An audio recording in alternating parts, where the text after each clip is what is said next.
The Pan-African Dance Music Festival FESPAD is yet another boost to Rwanda's fast developing tourism industry. Uganda's neighbor to the southwest is zealously using FESPAD as a key component of its cultural tourism sector. Since the event attracts artists from all over Africa and even Europe, Rwanda clearly has its eyes on the prize. Join me for the highlights of the just concluded FESPAD. Rwanda's capital Kigali is undoubtedly a beautiful city and hosts thousands of nationalities from East Africa and beyond. Kigali is an enduring symbol of this tiny country's recovery from the 1994 genocide, in which over 800,000 Tutsis and moderate Hutus were killed in 100 days of madness. The country was brought to its knees, and the people returned to their sharp divisions along ethnic lines. But all this lies in the past, and a united Rwanda is now using its rich culture to attract tourists. Due to that horrific experience, in 1998, the Organization of African Unity, now renamed the African Union, chose Rwanda to host the Pan-African Dance Festival, FESPAD, held every 2 years here in Kigali's Amahoro Stadium. This was the climax of the week-long festival that had color, class, and a huge crowd. Participants came from, among others, Uganda, Burundi, Guinea-Conakry, Angola, DR Congo, Madagascar, and of course the hosts Rwanda. The traditional dance from Guinea impressed many due to the men's fitness and creativity.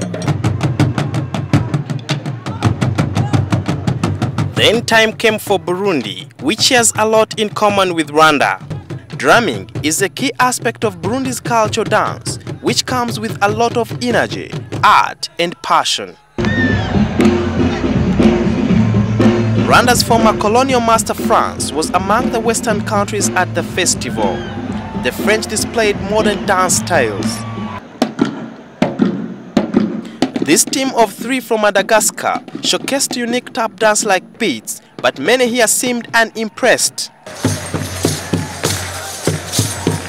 After the visitors, it was Rwanda's turn to showcase her rich culture and music. I overheard some in the crowd say that the music can make a baby move in the womb and evoke the blind to see. Men dance with long artificial snowy coiffures that represent a lion, a sign of excellence and of bravery, a spear and a shield which portray hunting. In the olden days, this was a preserve of men to provide the family meal. We want to tell the people that it's good to dance. You can actually make money out of that. Many aspects of Rwanda's culture are alive among the Baganda and Banyoro, since it was part of Bunyoro-Kitara Empire. This makeshift shrine at the Culture Center near Amahoro Stadium is part of many features depicting the ancient king's palace. There are traditional containers where the king's milk was kept and his wives sat here. And like in any home, there are rules, and once you enter, it's byumve uhore, meaning what you hear here should be your secret. This is in the memory of the last king, 8-year-old John Baptist Ndahindurwa Kigeli V, who now lives in the US. And the culture decrees that all beautiful ladies are at the king's disposal. Besides her beauty and the game like the mountain gorillas, Rwanda now wants to make its rich culture a key source of foreign exchange. How soon the money will start flowing is another matter. Rwanda Development Board, DRB officials said the country has invested billions of shillings in culture. A culture village will be set up by the end of next year, and RDB hopes it will rake in over $30 million by 2015. A pilot study was done and construction begins by the end of the year. So it's really being in one area where if you only have like a day in Rwanda, you're able to go and go in that window and be able to see everything you want to know about Rwanda. Many youth go to the culture center for competition in culture and modern dance. This lady is playing an instrument called inanga in Kinyarwanda. It was once a preserve of men. There is talent here, but needs to be sharpened further. There is a cutthroat competition between modern and traditional dance. This man, who has seen better times, demonstrates how modern dance has watered down traditional dance.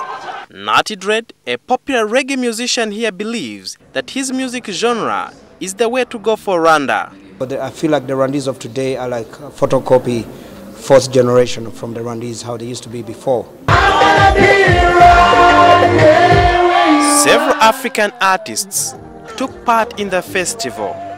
Uganda's singing sensation, Radio and Weasel, stole the show in Gisenyi with a bread and butter song, which blew away many females.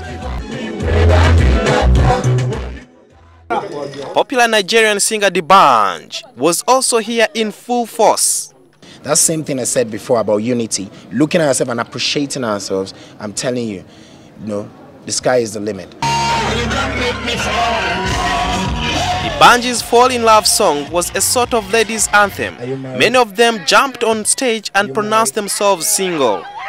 Some skimpily dressed grabbed the chance to get up close with the charming musician. Beauty made in Rwanda was clearly in the air.